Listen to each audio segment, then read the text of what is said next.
is another friend of the Musical Theater Project. His name is Daniel Hahn.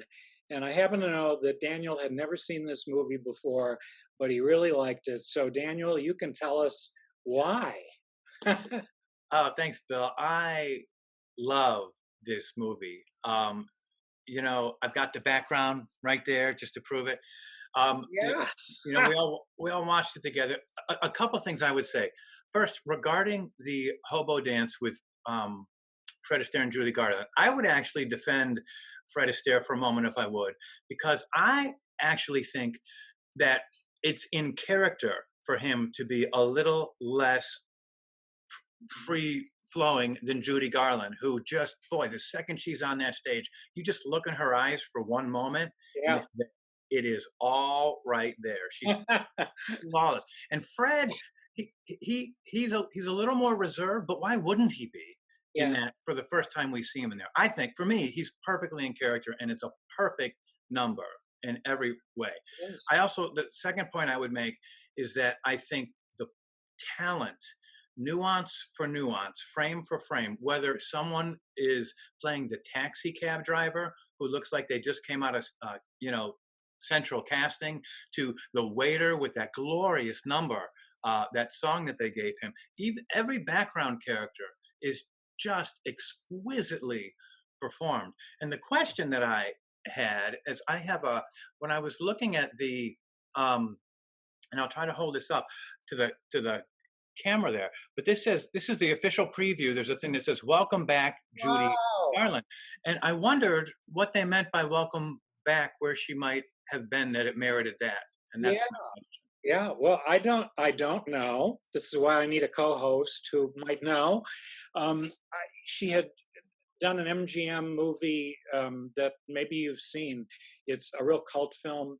Just before Easter Parade, she made The Pirate with Gene Kelly, which is a movie I would love to show on this series.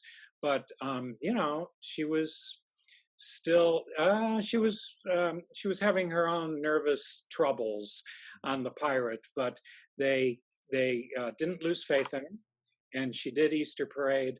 But Summer Stock, which she made in 1950, I think, was her last MGM movie. So we were nearing the end of that period. Thanks. But boy, that's an interesting little ad. Welcome back, Judy. I don't know. If you can find the answer to that question, let me know. All right. I'll be back in 2 weeks. Okay, do that. I think we have another question from Wayne Wensky, because I see his hand is up. Wayne, come on back on camera and tell me what other thought you have here. Am I there? You're here. Okay. I was actually wondering about the Welcome Back. I even wonder if that's a re-release trailer. And then I also,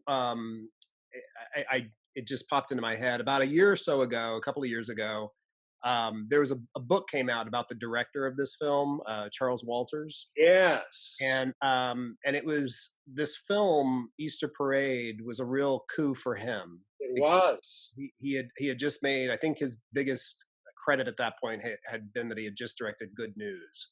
Uh-huh. That's right. It's kind of I think considered something of a B picture that was a big hit. Uh-huh.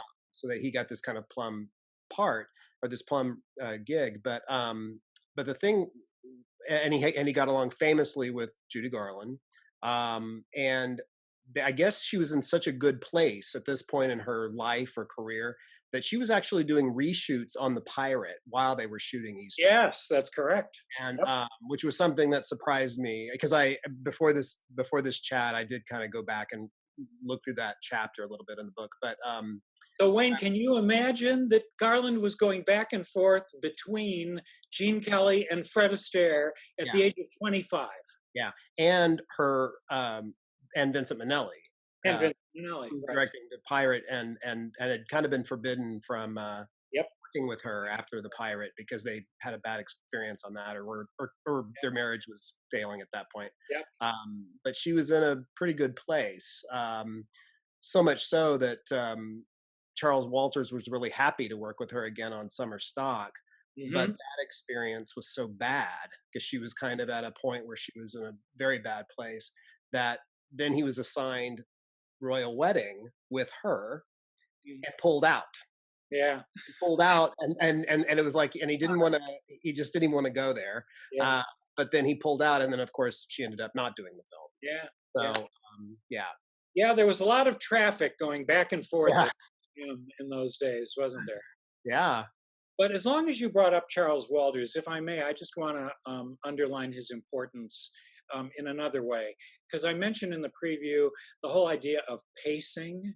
And I Hmm. think this movie is brilliantly paced, but I Uh, didn't really say what I meant by that. And what I mean by it, and here's the short version, because I could go on forever, is that, in a musical, you've got dialogue, you got songs, you got dances. You have three ingredients. And the challenge is how to mix and mingle those ingredients so that it's not boring and so that the whole film is fresh and surprising. mhm. And Charles Walters instinctively knew how to do that. I think probably because, as you know, he had started out as a dancer and a choreographer. So he understood movement with a capital M, Mhm. how to make a movie truly move. And Mhm. boy, doesn't this movie move? Yeah, yeah. There's so many pieces and parts in it. Yes, and that was something that I was noticing while I was watching it. That there were a lot of great camera movements. I mean, he really knew what to, or he seemed to know what to do with the camera. Yeah, yeah. And um, and you're right. It did really move beautifully. Uh, And in those days, pacing was very, very disciplined, particularly at MGM. They would, before they started rehearsal, they would literally make a detailed outline of mhm, every piece and part, and they would time it out, and then they would estimate whether the movie was paced well or not. And when they, even after they had finished filming, if it turned out not to be well paced, as you know, they mhm. would just cut stuff. They Yeah, would cut a whole musical number or cut a dance number or what have you. They were ruthless about that, but that was the discipline of producer Arthur Freed, yeah. who really ruled so many of those MGM musicals. And there's actually a really great number that was cut out of Easter Parade called "Mr. Monotony." Uh, Oh, I know. And it was reused by Berlin about four other times before it finally wound up in the Jerome Robbins Broadway show. yeah, It but just kept it's getting inserted and cut, inserted and yeah, cut. yeah, Yeah. but it was a Judy solo, and she does she does a great performance of it, and in it she's wearing the tuxedo jacket and hat that she wears in Get Happy, Yep. and of course he directed Summer Stock with Get Happy in it, but it Yep. was kind of like their attempt to kind of like, oh yeah, remember when you wore that? Let's try that here. But yeah, Mr. Monotony was a great number, but it just goes to show that, but maybe it dragged the pace down, so they got rid of it. So, Yeah, yeah. So Wayne, you're really into the land of esoterica here, which is great. uh But since you've probably whetted people's appetite to see Mr. Monotony mhm. with Judy Garland, you guys can all see it in That's Entertainment Part 3. That's where you can see it, and it's incredible. It's an incredible number. It's also on the extras for either the Blu-ray or the DVD, and they include the full number and then also dailies from the number, which are Oh, always interesting to me because you see her kind of like pick up like in uh-huh. the middle of an audio track that's playing, and then kind of like she'll pick up kind of mid sentence and then start going kind of going on with the number. Yeah, It's always kind of interesting, yeah. uh, especially somebody as such a pro like she was. Oh, yeah, at 25. Yeah, Thank you for you bet. that You additional bet. stuff. We're going to call on Jane Steger from Euclid and find out what she has to say about Easter Parade. Hello, Jane. Actually, you've got Dave here. I'm trying to get the video to work. Not getting the video to work. Can you hear me? I can hear you, yes. So, Okay, good, good. back Start my video. Okay, I'm starting my video. here, Jane. Oh, I Actually, see you Jane was over working on dinner, so there she's Hello. waving. Okay, There great. you are. Okay, we got both of you. Hey, with all this What are time your at questions? home, we had more than enough time to do our homework, and that was to listen to Fred Astaire and his nuance and his singing. The singing, thank you. And I just wanted to ask the question. I totally agree. His maybe he doesn't have the biggest range, maybe he doesn't have the full, Pavarotti or whatever, but his singing is incredible. Did he ever attempt any kind of a music career and cut an album, the best of Fred Astaire, any of that kind of stuff? Oh, you get Or a I'm just wondering what actually made it to the top 40 charts you with get a Fred prize Astaire for singing. asking that question because I was dying to give you this information. It never made the top 40. But if you want to hear Fred Astaire at his best vocally, it's a 2 CD set. It's called The Astaire Story. And it was made in 1951, and he is surrounded by jazz musicians, the jazz stars from Jazz at the Philharmonic. And it's sort of the Fred Astaire songbook, but you hear him work with pure jazz musicians. And you see that he was actually a jazz singer. I mean, he was a jazz dancer too, to a certain extent. Improvisation was not what Fred Astaire did when the numbers were finally shot, but he was improvising like crazy when he was developing the numbers. But in the Astaire story, you can hear him improvise as a vocalist, and it is a super duper set. So you got to get that, okay? Will you get that? Sounds good. I was just curious. You mentioned people like Frank Sinatra, like really impressed with how he was Yes. singing. But how did other than watching the movies, how did they ever get any kind of Right. Well, idea of what he was doing? If he was never cut on albums or a 45 or whatever. well, he did in the late 1930s when he had done some classic Ginger Rogers, Fred Astaire movies. Johnny Green, great musician, Johnny Green, put out a whole series of 78s that are now also available on CD. And you can hear Fred working with studio musicians in the late 30s, and you can hear why Sinatra and Bing Crosby and all those guys praised him so highly. But what he was he was a singer's singer. You know, the masses, quote unquote, didn't necessarily get what made him great as a vocalist. But for the really discerning musician, it's all over the place. Jane, did you have a question or a comment? Come back into the frame. Oh, she's going to show up here with a frying pan. I saw the frying pan. Go ahead. There it is.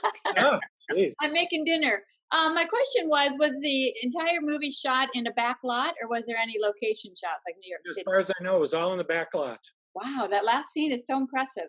Oh, well, okay. I'm glad you brought that up. Here's the deal with that. This is the Fifth Avenue scene when there's Right. the parade, and all of those great buildings. About 2/3 of that set was built on, I believe, Lot C at MGM, and the rest of it was painted. And again, I would defy you to, you'd have to look really closely to tell what's the difference between what was built and what was painted, Yeah. because the craftsmanship was so high at MGM during that period. Yeah. Thank you. Just a technical question: the slow motion versus real motion. Yes. How did they edit that together? Because there's no CGI, there's none of this stuff going on. So I'm just curious how they even blended and edited that, or hand painted it, or what was the deal there? It's one of what Fred called his trick numbers.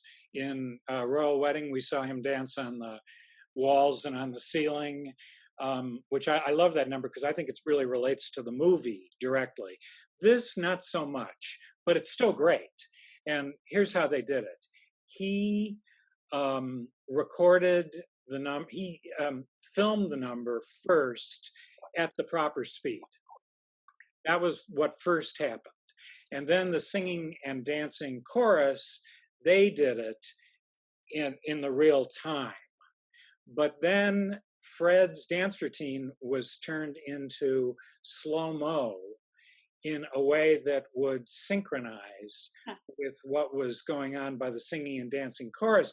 And that was very tricky. It took 3 weeks for the techies at MGM to figure out how to do that. And of course, Fred in that scene is superimposed. He's in the foreground, but he's superimposed onto the background of the full chorus. It's quite dazzling, and that effect had never been used before. Fred decided to do it. Neat. Thank you. Thank you, Stigers. Let's see. Jim Crazel has his hand up. He's been a very well-behaved student because he's been extremely patient. But we will hear what Jim has to say. Hi, Jim. We've got you on video. We don't have your audio yet, but I'm sure it's momentarily going to appear. Not yet. Only video. And I know this is a brilliant comment. Huh. Oh, Jim, you may end up on the cutting room floor here. No dice on the audio, huh?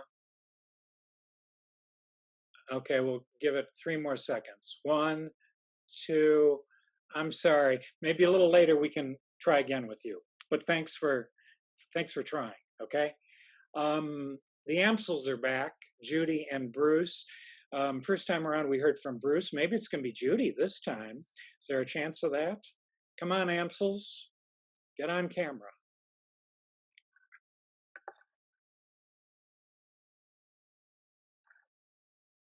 It's Bruce.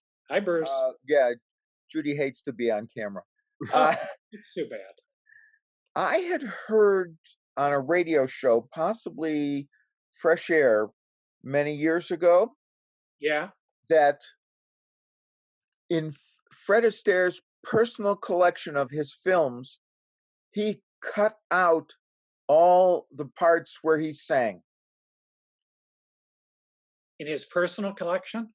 Yeah, when he kept a personal collection of all the films, Yeah. but he had edited out all his singing. Uh-huh. I didn't know that. That's news to me, but it doesn't surprise me because he was really insecure about a lot of stuff. And actually, Heather is asking, what about Fred Astaire's insecurity? Why would somebody like Fred Astaire be insecure? And Bruce, you're an artist. I think you would agree with me that many, if not most artists, are down deep inside, they're insecure because, every time out, they're trying something new. And if they're doing it with integrity, it means they're really putting themselves on the line, and that can be scary, right? Judy says a lot of rejection. A lot of rejection, yeah.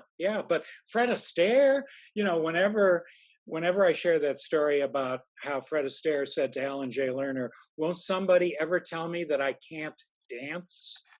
I mean, yeah, I know, right? Your jaw drops. But he meant that, he meant that. So it doesn't surprise me that with the vocal performances, that he might cut them out of what he was seeing. Doesn't surprise Thanks. me.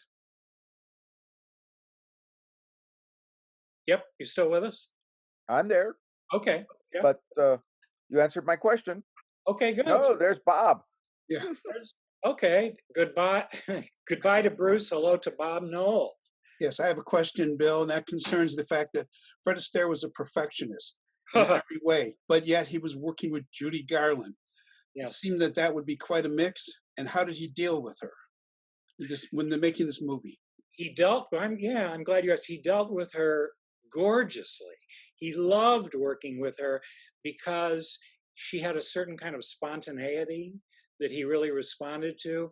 And, in 1948, before she really had severe mental problems, she was a perfectionist too in her own way.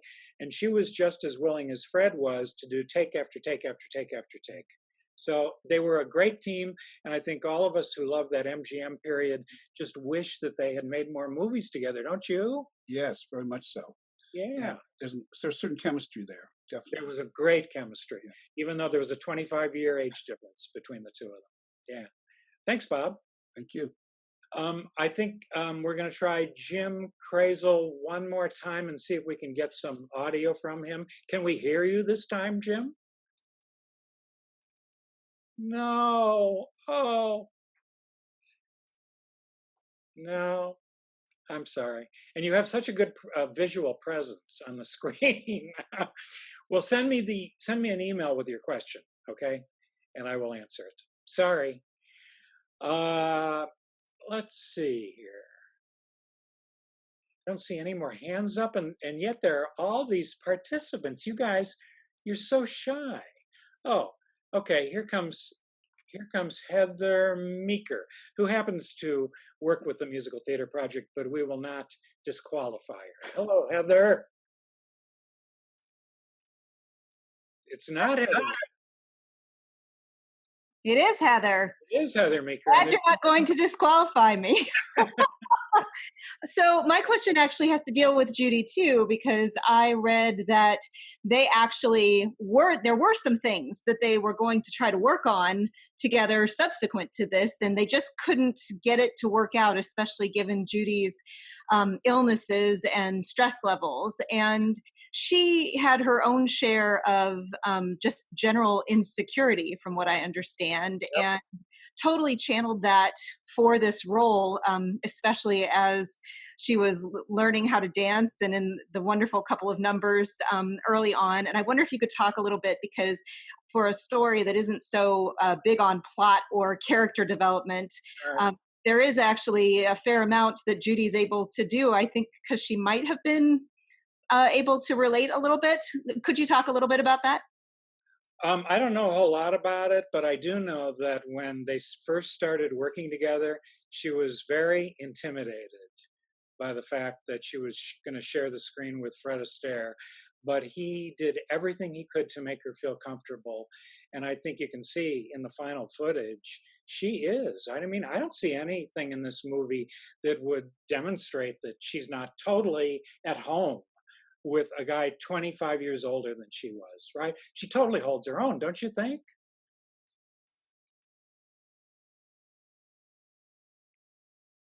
Oh, we lost your audio. I will assume that you agreed with me. 2 thumbs up. That's good. Let's see here. All of these participants, but very shy people. So let me just say something more about, wow, we're seeing the Golden Gate Bridge. I want to say something more about Arthur Freed, who was the producer of Easter Parade. And you know, we tend not to think much about producers of movies, but Arthur Freed is really a major figure in American cinema. Not only because he was a terrific businessman, not only because he had a talent for bringing the right people together and casting them so well, but also, and this relates to Fred Astaire at the end of my paragraph, Arthur Freed was something that we don't have anymore, really. Not very much of. He was a creative producer, and that's really a term. And after we lost Hal Prince at the end of 2019, he's sort of the last of the creative producers. Arthur Freed was an artist in his own right. He was a songwriter for MGM in the late 20s, early 30s, and all I have to do is mention one song title, and I'm going to make my point. It was Arthur Freed who wrote the lyrics for Singin' in the Rain, and et cetera, et cetera, et cetera. So I'm telling you the truth when I say that whenever Fred had a new dance routine that he had developed, he actually showed it to Arthur Freed to get Arthur Freed's blessing. Can you imagine that? But that's how astute and creative Arthur Freed was. He first started producing at MGM 1939, The Wizard of Oz. He's uncredited. He was an assistant producer, and he kept making musicals at MGM until bells are ringing more than 20 years later. So he's a major figure, and we need to know more about Arthur Freed. And now on the screen, he must have put his hand up, and I hear audio too. This is a double blessing. First, thank you for doing this, Bill. I think everybody's really enjoying this talk. And I have to tell you, when we were watching the movie, it only happens when we're dancing came on, and I said, I know that song from somewhere. I don't know why I know this song from somewhere else, but I know it from somewhere else. And I finally realized it's from the Tommy Tune record that I bought after your interview with him on Footlight Parade. I said, I have to listen to that. So I bought that, and that's how I knew that song, but it took me a while to place it. What I wanted to ask is, Jim Crazel had posted his. Thank you, John, for crossing platforms. Jim Crazel had posted his question in the chat, so I wanted to read that and let you respond to it. Good. Okay. He said, I was so impressed with Fred's drumming during that dance number. Yeah. I wondered if he had any professional training as a drummer, and wanted you to address that. I don't know if he had professional training or not, or if it just came naturally to him, Jim. Maybe you can research that and send me the answer. But he was just so intrinsically musical in whatever he did that he just, it's when my drummer friends tell me that he's a terrific professional drummer, I believe them that he knew what he was doing, whether he taught himself or whether he was really trained.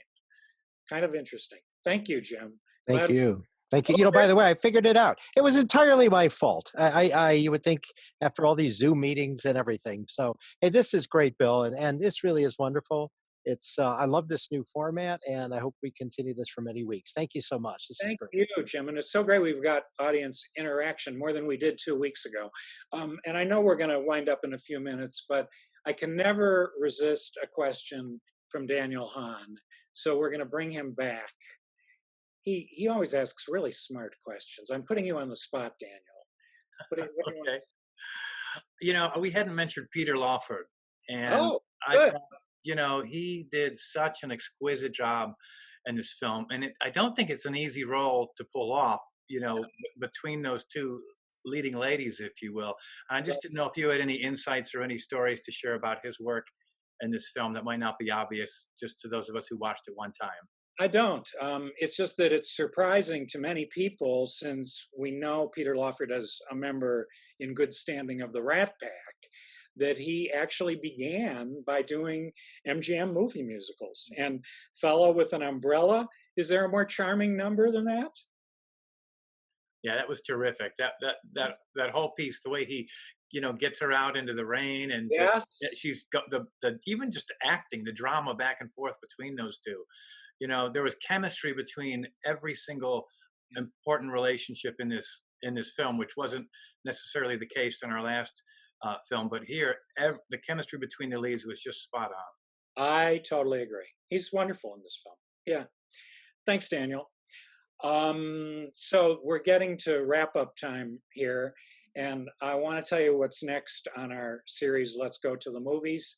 And it's something completely different, because I love Fred. You guys all love Fred, but we've seen 2 Freds in a row, and I don't want to make this a Fred Astaire festival, or for that matter, an MGM festival from the late 40s, early 50s. So I want to bounce all over the decades as we continue to do this. And I hope you are oohing and eyeing when I tell you that the next attraction is going to be 42nd Street. 42nd Street. Not the Gower Champion, not a film of the Gower Champion smash hit on Broadway from 1980. No. We're going back to 1933, Warner Brothers, the depths of the Depression, which is a very important backdrop for this film. Dick Powell, Ruby Keeler, and maybe most importantly, and I'm not kidding, jaw-dropping musical numbers choreographed, although that doesn't do justice to what he did, choreographed by Busby Berkeley in 1933. If you've never seen this movie, you gotta be there. And if you haven't seen it in years, you gotta be there. And it's going to be coming up. You'll get an email about it. The live stream Q&A is 2 weeks from tonight. It's Friday, May 1st. So we're going to call it a night. But first, 2 things. And the first thing that I want to say is really an appeal. I don't need to tell you that this is a very challenging time for all of us, and that includes all of us who work in the arts and all of you who love the arts and support the arts. Now more than ever, your support will help the Musical Theater Project remain true to our mission. And that is despite unprecedented financial loss that we have experienced due to recent concert cancellations. We had to cancel our whole spring season, and the cancellation of our school program, Kids Love Musicals, in 15 schools in the spring because of closures in those schools. So I would ask that you please consider making a donation today at any level that is meaningful to you, whatever that level may be. 2 weeks ago, I closed the Q&A by quoting a lyric from a song that I was sort of in hopes that you didn't know. I wanted it to be a surprise, and most of you didn't know the song. It was a lyric by Sheldon Harnick, and just on the basis of that one lyric quote that I did 2 weeks ago, I've declared it's now a tradition in Let's Go to the Movies. So once again, we're going to close with a lyric.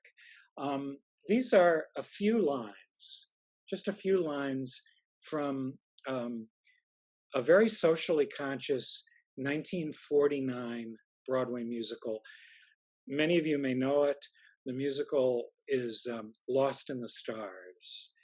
And the musical is set in South Africa during the terrible time of apartheid.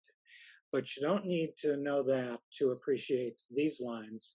The score is by Maxwell Anderson and Kurt Weill. And here are just a few of those lines. Stay well, O keeper of my love. Go well throughout all your days. Your star may be my luckiest star above, your ways the luckiest ways. Since unto you my one love is given, and since with you it will remain, stay well, come well to my door again. 1949. So yes, stay well. I'm Bill Rudman from the Musical Theater Project, wishing you and your family good night.